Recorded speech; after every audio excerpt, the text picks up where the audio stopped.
says, I'm with you. He says, don't give up on me, but trust me. If you trust me, I'll take you further. But when you resist, you hold up the process. And I have to understand when you start the process, what you are doing is causing God to prove himself to you over and over and over and over again. Yea, though I walk through the valley of the shadow of death, I will fear. And the word fear, acronym I picked up along the way, is false evidence appearing real. I will fear no evil, for thou art with me. And I know the enemy has already went back and started over again, because he tried one time, it didn't work, so he went back and it didn't work, so now he went back again, and now he's come back even harder. I can tell him no weapon formed against me shall prosper, so go back to the drawing board again. And then I find myself going into Psalms 1. Blessed is the man, hallelujah, that walketh not in the counsel of the ungodly.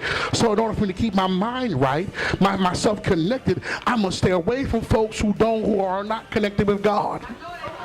Because the more I stay around you, I'll never experience But I'll find myself starting over again, and starting over again, and starting over again. And that's not what we want. How many of you are tired of starting over? How many are really tired of starting over? Every time you turn around, you go right back to the drawing board again. Got to start over again. And every time you start over, it seems like it's harder than the very first time or the time previous to that. But he says, I am with you. I won't let anything hurt you. Another text says, I will never leave you nor forsake you. Promises are all over the word. So whenever you see the storm coming, brace yourself, but also know that this too is passing. It's going to pass. You've been through a whole lot. God has kept you. You hear what I'm saying? God has kept you, Sister Mary. God is doing some new things. God is bringing you to new places. So keep your mind right. Stop accepting what you've been accepting the last 10, 20, 30 years. Put it where it belongs in the past. I'm going to depend on the Lord. I'm going to keep my heart connected to him. Even when my vision grows dim, I'm trusting that he's going to hold my hand and guide me to that place. Even when my faith becomes worry, I'm still going to trust him enough to believe that his word is true. That he's not going to leave me hanging, even though there's a heavy weight hanging over my head. Because something was thrown out to you don't mean you got to catch it.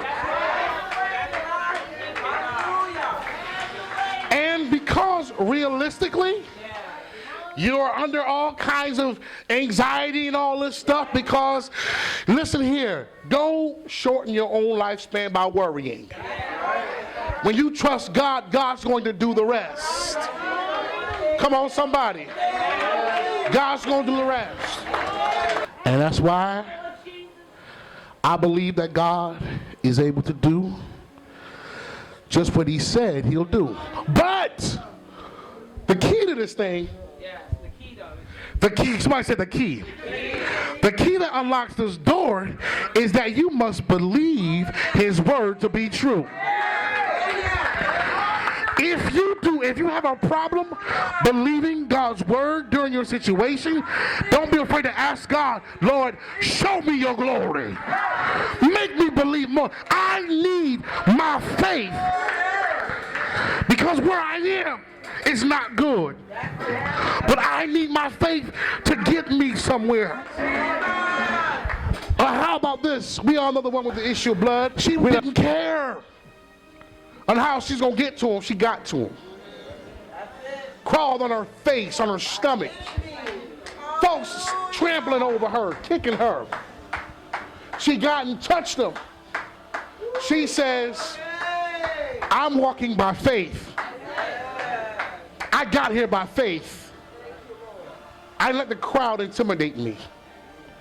I got here because I believe all I needed was just a touch.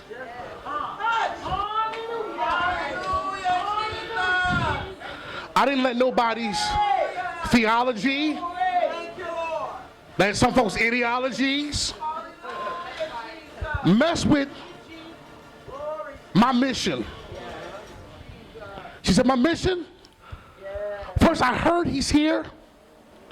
I believe him to be who he said he is. I believe the report of everybody who came back who had encounter with him. She said, the doctors cannot help me no more. They have no cure for my condition. I jumped on a mule, got to the city, couldn't get no further. Got to the crowd, couldn't get no further. Got in her face, in the dirt, in the muck, in the mire. And as soon as she touched him, he said, who touched me? Out of a room full of people, he notices that it's you. Out of everybody's cry, everybody's worship, out of everybody's singing, he notices it's you.